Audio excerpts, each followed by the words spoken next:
What's up? Big day for America. I'm so totally excited. We've been waiting for this for a long time, and I've seen people say, "Oh, I already knew all about this," and I'm disappointed because I thought there'd be much more to it. Well, this is significant because it's allowing people who were on the fence into transitioning into the Great Awakening, as we have all been beforehand. They're coming on board now. So don't underestimate the power of this being released. This is huge news. This is proof in spying on Trump during his campaign. I wanted to read the document in case you guys are busy or at work and you're not able to. I'm going to go ahead and get into it right now. Dear Mr. Chairman, on January 29th, 2018, the House Permanent Select Committee on Intelligence, hereinafter the committee, voted to disclose publicly a memorandum containing a classified information provided to the committee in connection with its oversight activities. The memorandum, which is attached to this letter, as provided by Clause 11G of Rule X of the House of Representatives, the committee has forwarded the memorandum to the President based on its determination that the release of the memorandum would serve the public's interest. The Constitution vests the President with the authority to protect national security secrets from disclosure. As the Supreme Court has recognized, it is the President's responsibility to classify and declassify and control access to information bearing on our intelligence sources and methods and national defense. In order to facilitate appropriate congressional oversight, the executive branch may entrust classified information to the appropriate committees of Congress, as it is done in connection with the committee's oversight activities here. The executive branch does so on the assumption that the committee will responsibly protect such classified information consistent with the laws of the United States. The committee has now determined that the release of the memorandum would be appropriate. The executive branch across administrations of both parties has worked to accommodate congressional requests to declassify specific material to the public. However, public release of the classified information by unilateral action of the legislative branch is extremely rare and raises significant separation of power concerns. Accordingly, the committee's request to release the memorandum is interpreted as a request for declassification pursuant to the President's authority. The President understands that the protection of our national security represents his highest obligation. Accordingly, he has directed lawyers and national security staff to assess the declassification request, consistent with the established standards governing the handling of the classified information, including those under Section 31D. Those standards permit declassification when the public interest in disclosure outweighs any need to protect the information. The White House review process also included input from the Office of the Director of the National Intelligence and the Department of Justice. Consistent with the review and these standards, the President has determined that declassification of the memorandum is appropriate. Based on the assessment and in light of the significant public interest in the memorandum, we're extremely interested. The President has authorized declassification of the memorandum. To be clear, the memorandum reflects the judgments of its congressional authors. The President understands that oversight concerning matters related to the memorandum may be continuing. Remember, this is just one of 22 memos coming out. So, we're going to go deeper and deeper into the rabbit hole through this, and a lot of people are going to be exposed. Though the circumstances leading to the declassification through this process are extraordinary, the executive branch stands ready to work with Congress to accommodate oversight requests consistent with applicable standards and processes, including the need to protect intelligence sources and methods. Sincerely, Donald F. McGahn, Counsel to the President. The Honorable Paul Ryan, Speaker of the House, and the Honorable Adam Schiff, Ranking Member, House Permanent Select Committee on Intelligence. He's a bad dude. All right, here we go.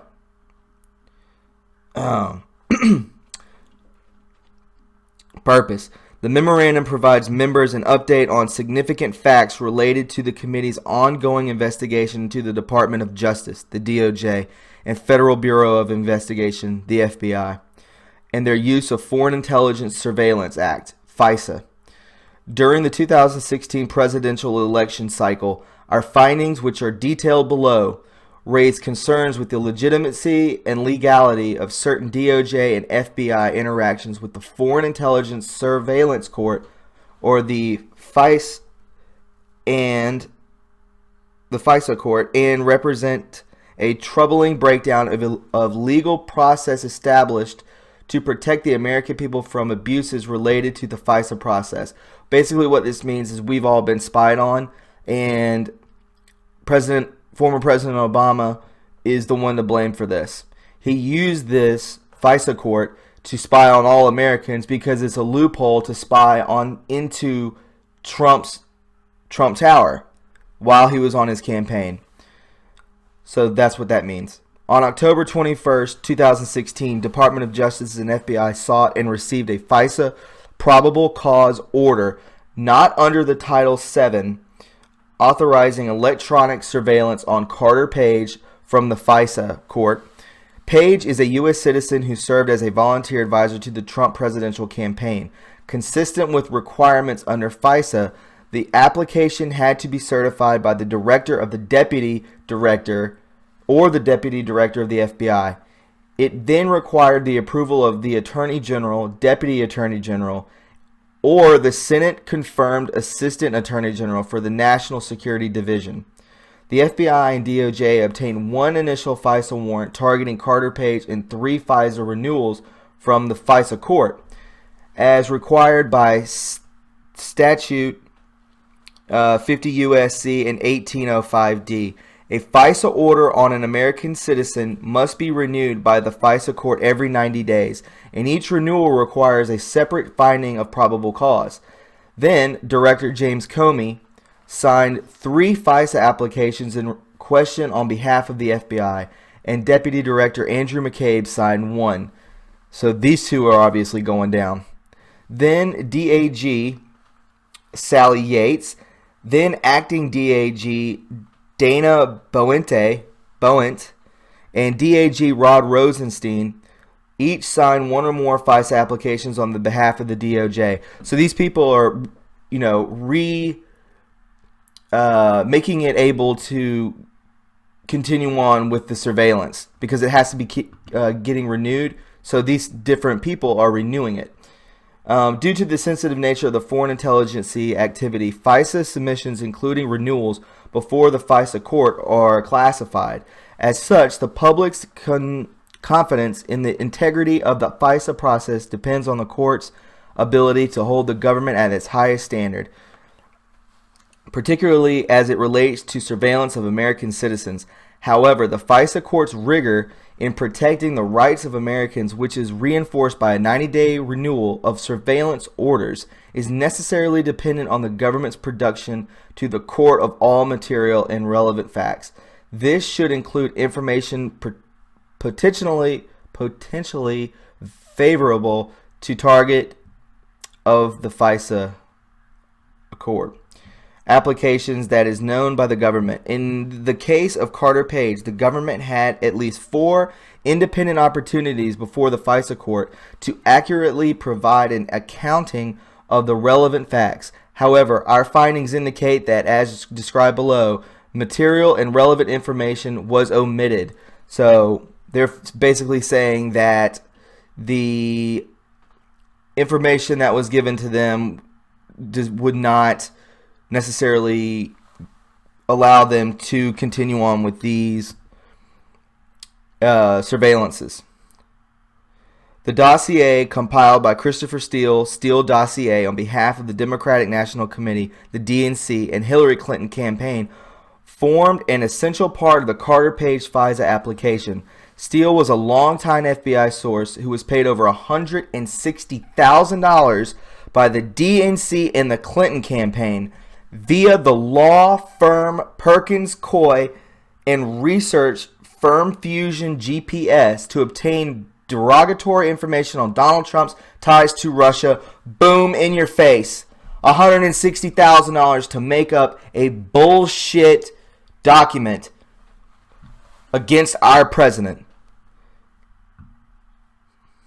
Neither the initial application on October 2016 nor any of the renewals disclosed or referenced the role of the DNC, Clinton campaign, or any party campaign in funding Steele's efforts, even though the political origins of the Steele dossier were then known to senior DOJ and FBI officials. They're gone too.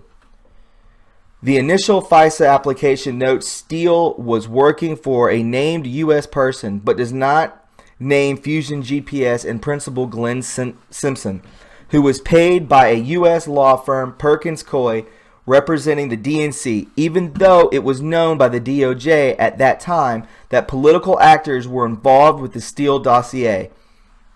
The application does not mention Steele was ultimately working on behalf of and paid by the DNC and Clinton campaign, or that the FBI had separately authorized payment to Steele for that same information.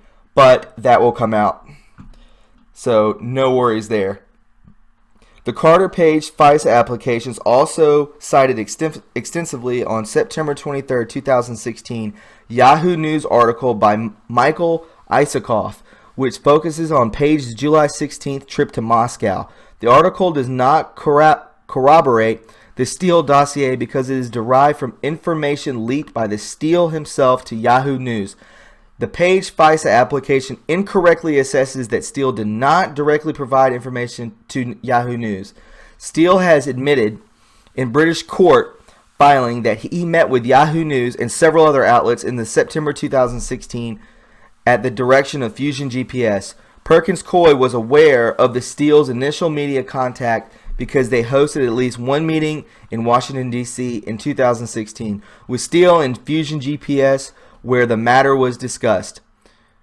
Steele was suspended and then terminated as an FBI source for what the FBI defines as the most serious violation, an unauthorized disclosure to the media of his relationship with the FBI in an October 30th, 2016 Mother Jones article by David Korn. Steele should have been terminated for his previously undisclosed contacts with Yahoo and other outlets in September before the Page application was submitted. This is so crazy that this says unclassified. This is a real document. The FISA court in October, but Steele improperly concealed from and lied to the FBI about those contacts. Steele's numerous encounters with the media violated the cardinal rule of source handling, maintaining confidentiality, and demonstrated that Steele had become a less than reliable source for the FBI. Traitor.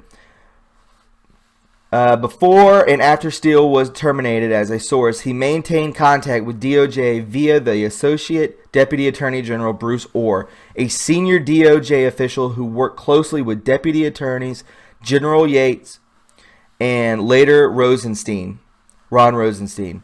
Shortly after the election, the FBI began interviewing Orr, documenting his communications with Steele. For example, in September 2016, Steele admitted to Orr his feelings against then-candidate Trump when Steele said he was desperate that Donald Trump not get elected and was passionate about him not being president. Holy cow. This clear evidence of the Steele's bias was recorded by Orr at the time of the subsequently in official FBI files, but not reflected in any of the Page FISA applications. During this time period, Orr's wife was employed by Fusion GPS to assist in the cultivation of opposition research on Trump. Orr later provided the FBI with all of his wife's opposition research, paid for by the DNC and Clinton campaign, via Fusion GPS. The Orr's relationship with Steele and Fusion GPS was inexplicably concealed from the FISA court. According to the head of the FBI's Counterintelligence Division, Assistant Director Bill Priestap, corroboration of the Steele dossier was in its infancy at the time of the initial page FISA application. After Steele was terminated, a source validation report conducted by the independent unit within the FBI assessed Steele's reporting as only minimal corroborated. Yet, in early January 2017, Director Comey, James Comey, briefed President-elect Trump on a summary of the Steele dossier, even though it was, according to his June 27 testimony, salacious and unverified. While the FISA application relied on Steele's past record of credible reporting on other related matters, it ignored and concealed his anti-Trump financial and ideological motivations. Furthermore, Deputy Director McCabe testified before the committee in December 2017 that no surveillance warrant would have been sought from the FISA court without the Steele dossier information. Without this dossier, they would not have been able to spy on Trump's campaign. That is huge. They found a loophole, right? The page FISA application also mentions information regarding fellow Trump campaign advisor George Papadopoulos, but there is no evidence of any cooperation or conspiracy between Page and Papadopoulos. The Papadopoulos information triggered the opening of the FBI counterintelligence investigation in late July 2016 by FBI agent Peter Strzok. Strzok was reassigned by Special Counsel Office to the FBI Human Resources for improper text messages with his mistress. This is all coming out too. FBI attorney Lisa Page, who known relation to Carter Page, where they both demonstrated a clear bias against Trump and in favor of Clinton, whom Strzok had also investigated. The Strzok-Lisa Page text also reflect extensive discussions about the investigation, orchestrating leaks to the media and including a meeting with Deputy Director McCabe to discuss an insurance policy against Trump's election. That's it? I guess that's it. Holy cow. So like I said, this is the first of 22 memos per queue.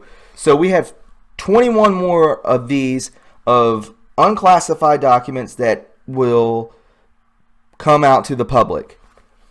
Also, anyone who tells you that this has been redacted, that is what the left is pushing, the narrative, is that this has been, changed around and is lying and blah, blah, blah. That is not the case. This was put out as it was written per the White House. So I'm on Julian Assange's Twitter, and we can say it right here. Julian Assange, now it is clear to all, the claims about the Nunes memo would destroy national security were lies. Exactly. Classification stickers are used by bureaucrats trying to obtain political security for their cronies. Wow. I find it remarkable how comprehensively the Democrats, DOJ, and FBI have played into Trump's hand over the Nunes memo. By conspicuously trying to hide information, they have aligned themselves against the public, drawn suspicion, and imbued the memo with totemic power.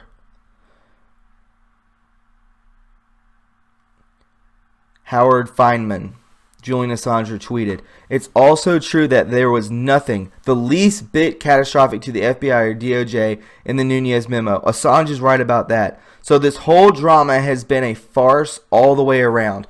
Exactly. They were trying to postpone this and beg people not to release this because it's so damning to the FBI, DOJ, CIA, Comey, Hillary, the Clinton Foundation, James Comey, and about 10 other people. This is treason. So, what do you get for treason? you get a nice noose around your neck. I don't know if that's going to happen, but we have to have something happen. Something has got to happen. Anyways, I'm going to stop there. I wanted to get this out to you guys. I'm going to leave the link to the memo in the description below. So, anyways, guys, be proud to be who you are. If you're an American, you should be extremely satisfied with this, because none of this would have happened if Hillary Clinton would have been in office. We would have been in World War III with Russia and China, and all hell would be breaking loose. We need to pray for our leaders, because expect false flags, because they are going to retaliate as much as they can to take the focus off of this information to the mass public. This is the beginning of the war, in my opinion. This is the Great Awakening that we must sink our heels into, get a great foundation, and be prepared for anything. This is literally a cyber war and also a physical war going on behind the scenes, and civilians could be, brought into this too, because of derailment of trains and, shootings and God only knows what else. We've got to keep our eyes peeled. So, anyways, I will talk to you guys later. If you enjoyed this, leave me feedback, and subscribe if you'd like. I'm going to do one probably later on tonight once more development stories come out of this. Who knows what's going to happen for the rest of the day. So anyways, y'all have a good rest of the afternoon. It's Friday, so it's weekend time, baby. All right, we'll talk to y'all later.